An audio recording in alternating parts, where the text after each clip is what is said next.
Mangwana ni malelepo vukenjani kekla savana ve Africa. Welcome to Africa Good Morning, your trusted source for the latest news and insightful stories from across the continent. On today's show, we spotlight President Netumbo Nandi-Ndaitwah of Namibia's diplomatic engagement with China, the EU and UK's major aid pledge for war-torn Sudan, and disturbing new findings of rights violations during protests in Zimbabwe. We also bring you a strange yet significant case of ant smuggling in Kenya and Ghana's bold move to restructure its gold market. Plus, don't miss our Botswana Report with correspondent Rorisang Mogojwe giving us updates straight from the ground.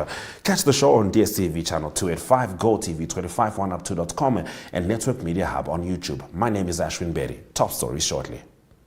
Welcome to Namibia, where adventure meets tranquility. With Enjoy, you have access to a wide range of accommodations to suit every traveler's taste and budget. Experience the finest dining and hospitality Namibia has to offer. Booking your dream accommodation is just a few clicks away with Enjoy. Join thousands of happy travelers who have trusted Enjoy for their Namibian getaway. Your gateway to unforgettable Namibian adventures.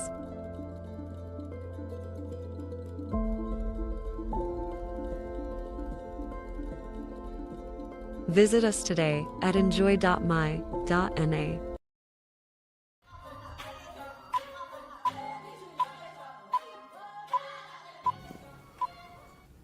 Namibian President Netumbo Nandi-Ndaitwah welcomed His Excellency Zhao Weiping, Ambassador of the People's Republic of China, during a courtesy call in Windhoek.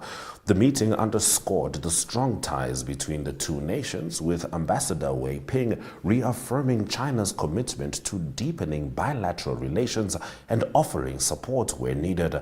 President Nandi-Ndaitwah emphasized Namibia's readiness to contribute to global initiatives for the betterment of humanity, highlighting a shared vision for cooperation and progress. This footage is courtesy of the Namibian presidency. Ambassador, how are you? Excellency, I wish to express our sincere congratulations again on your assumption of office. And President Xi Jinping, His Excellency President Xi Jinping, sends you congratulations immediately after your successful election. And he also sent his special envoy to attend your inauguration. President Xi looks forward to working together with Your Excellency to further push forward this very important bilateral relationship. The Chinese government values this friendly relationship with Namibia very much, and we cherish our traditional friendship. And it's our hope and belief that our bilateral relations will witness even greater development in the next 5 years. And we hope and believe that we will continue to have Your Excellency's support and guidance. Thank you. I really appreciate that President Xi was one of the first who have sent me the message of congratulations when the announcement was made of me having been declared as duly elected President of Namibia. And as I mentioned earlier, I really appreciate that he sent an envoy who was with us on the 21st. And for us as a country, as people, we see that as a clear message that the People's Republic of China is ready to continue strengthening cooperation between our two people and our two countries. And on our side, we are ready to strengthen that cooperation, which will be always based on mutual benefit for our countries. And we have, as I mentioned on my inaugural speech, that Namibia will continue to endeavor in making a contribution to the international agenda, and also to see how best the people of Namibia can benefit from us being part of the global village. And China is one country that we'll continue to work with. So I look to hard work, being the representative of your country here, and everything very to be directed to the mutual respect and mutual benefit. So we look forward to that.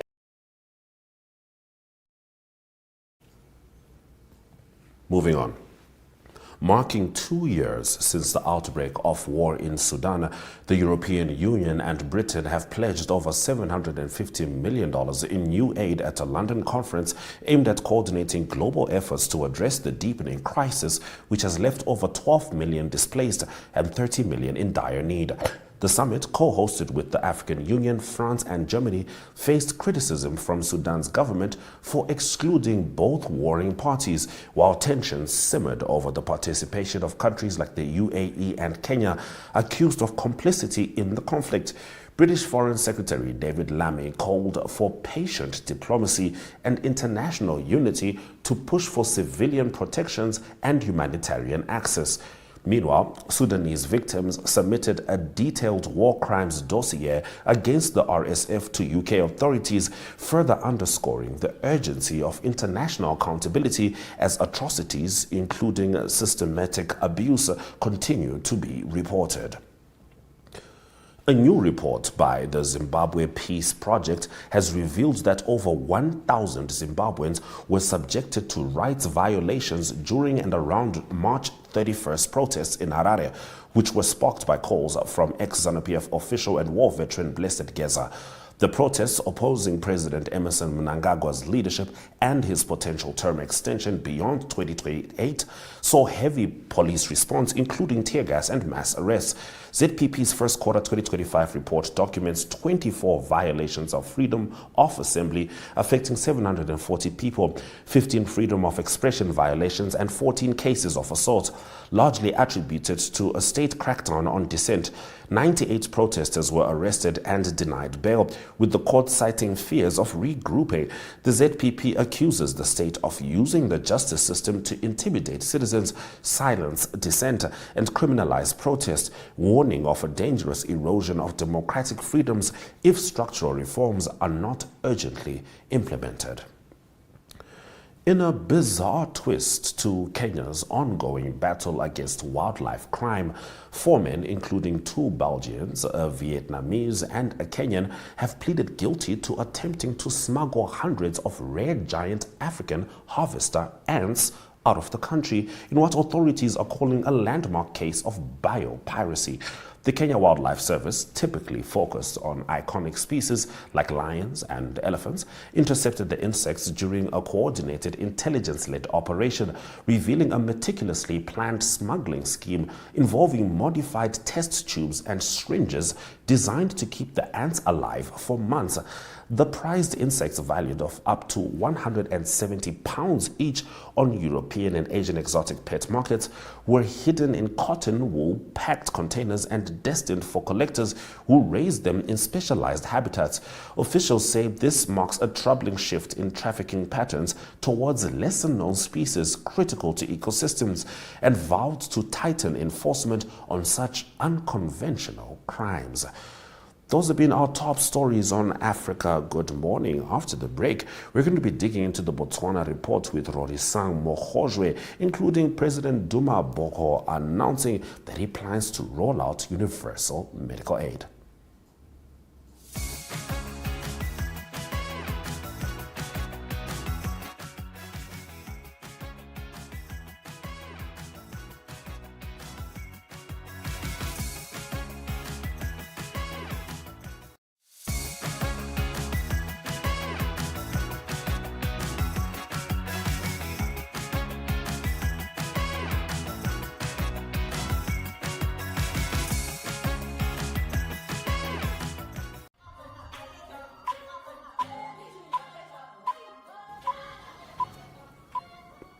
It's time to talk to our correspondent in Botswana, Rorisang Mogojwe, as she brings us the latest from that country. Rorisang, Dumela.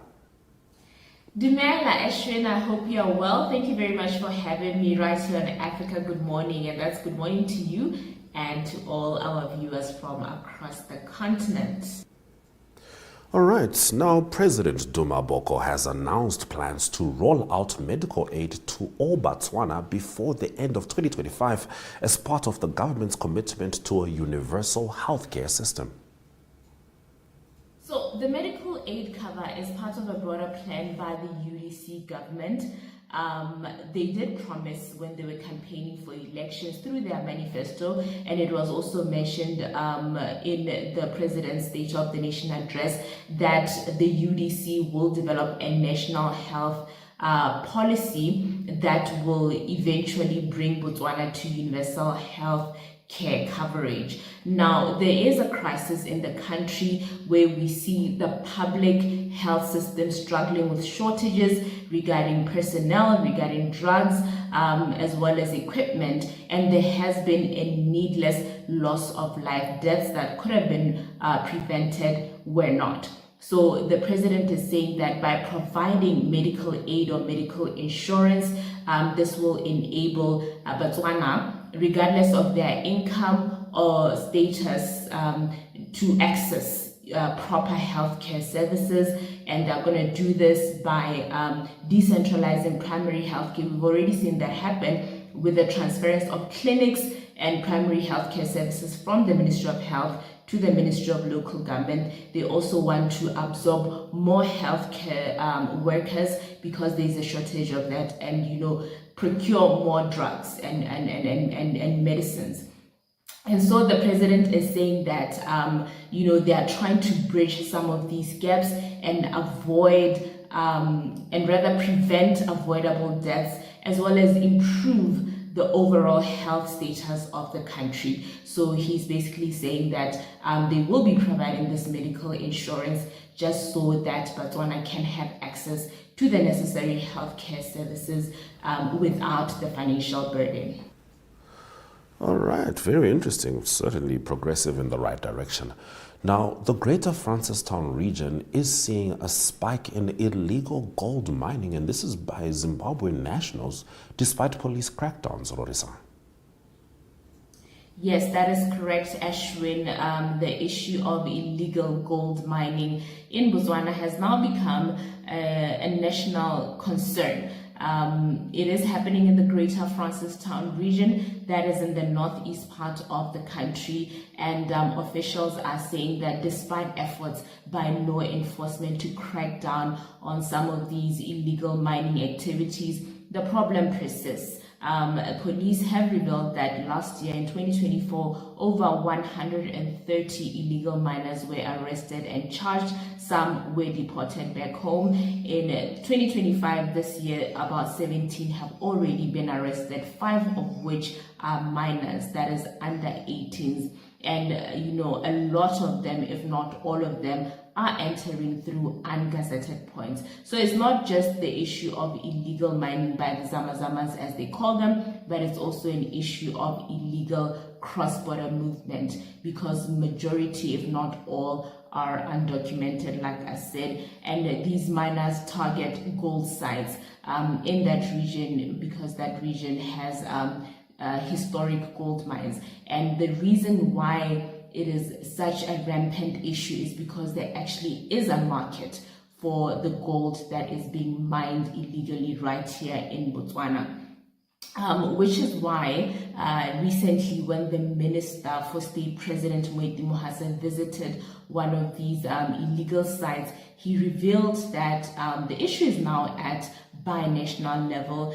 That is, Botswana and Zimbabwe will be discussing this issue to map a way forward, to map a solution. And part of these plans is really to embark on a joint visit to some of these sites so that Zimbabwe can appreciate what is going on. And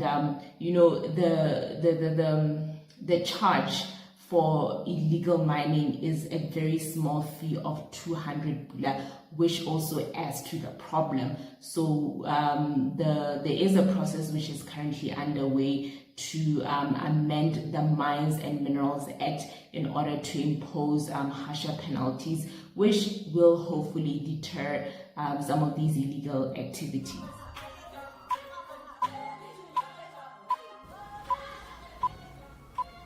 Getting into your sports story, Rorisang, the FNB Botswana Golden Grand Prix defied the odds to deliver a world-class athletics event at Gaborone National Stadium on Saturday. You know, I will admit it was touch and go there for a little bit. Nobody was actually sure whether or not the stadium would be ready on time to host this World Athletics event, you know, because of the last minute track renovations that were happening as well as the heavy rains. However, the FNB Botswana Golden Grand Prix defied the odds to deliver a world-class event at the National Stadium right here in Gaborone this past Saturday. Of course, the star of the show was Botswana's own Litsile Tebogo, who, you know, thrilled home fans by winning the 200-meter race in 19.87 seconds. And earlier before that, he had won the 200-meter race in second place with 9.91 seconds behind Kenya's Ferdinand Omanyala. Some of the show stars or some of the impressive athletes were USA's Delilah Mohammed as well as Nigeria's Ese Brume. Now, we reported right here on Africa Good Morning last week that the Minister of Sports and Arts actually did put his neck out on the line to assure members of the public that indeed Botswana would be ready to host this World Athletics event by D-Day, which was on Saturday, and indeed he made sure that everything came together nicely. You know, the Botswana National Sports Commission did work very hard with all relevant stakeholders. They did work overnight. There was no sleep. A Chinese company was also engaged to finish off the track, and I think by Friday evening everything was on point, even though there were some complaints or some concerns by some of the stars that the track was still a little bit wet. However, the show did go on and it was a massive success. You know, athletics and sporting events do bring Botswana together, you know, in a very patriotic mood. So after that, the Botswana National Sports Commission did, you know, host a little farewell dinner for some of the people who were involved in bringing together this event as they did, especially the Chinese. The minister did affirm that it means that Botswana is ready to host major athletics competitions ahead of the 2026 World Athletics Relays, which will be happening next year, coinciding with Botswana's 60th anniversary. So we're all looking forward to that. All right, many thanks from AGM to Rorisang Mogojwe, who of course is part of the AGM team, for delivering the Botswana Report, as she does every single Thursday. So whether you're in Botswana or not in Botswana and certainly interested in the happenings in that country, especially within this region, do make sure you tune in for Rorisang's updates. Right now we're going to have a look at the weather predictions before we dive into the economic news.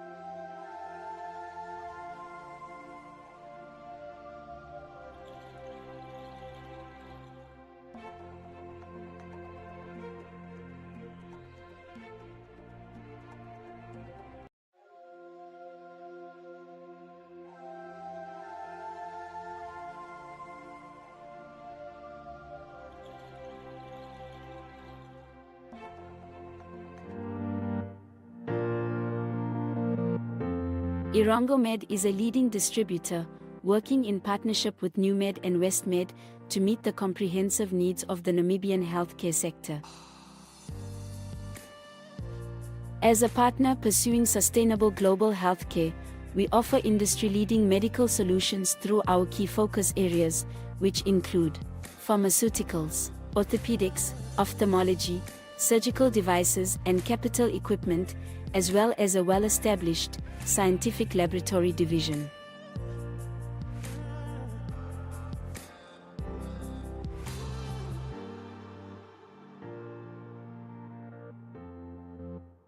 In healthcare, Irango Med is committed to making a difference.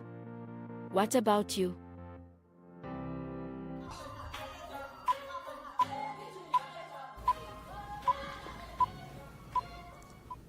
Ghana has announced a sweeping reform of its gold trading sector, ordering all foreign entities to exit the local artisanal gold market by April 30 as the government consolidates control under a newly established authority called Gold Board. This move, aimed at curbing smuggling and boosting national revenue, grants Gold Board exclusive rights to buy, assay and export gold from small-scale miners, effectively rendering previous licenses invalid. Foreign buyers can still access Ghana's gold, but this is only through Gold Board, according to the directive, with gold exports surging 53.2% in 2024 to 11.64 billion. The policy signals a bold shift to protect local interests and stabilize the cedi amid record global gold prices. You're still with Africa Good Morning. Let's have a look at the indicators.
Thank you for staying with Africa Good Morning throughout the broadcast as we brought you pertinent stories stemming from the African continent. DStv 285, GOtv 25, oneup2.com and Network Media Hub is always where you can find us. From me, Ashwin Bedi, and the Africa Good Morning team, Sweda Jaganaka, we dive into South Africa tomorrow.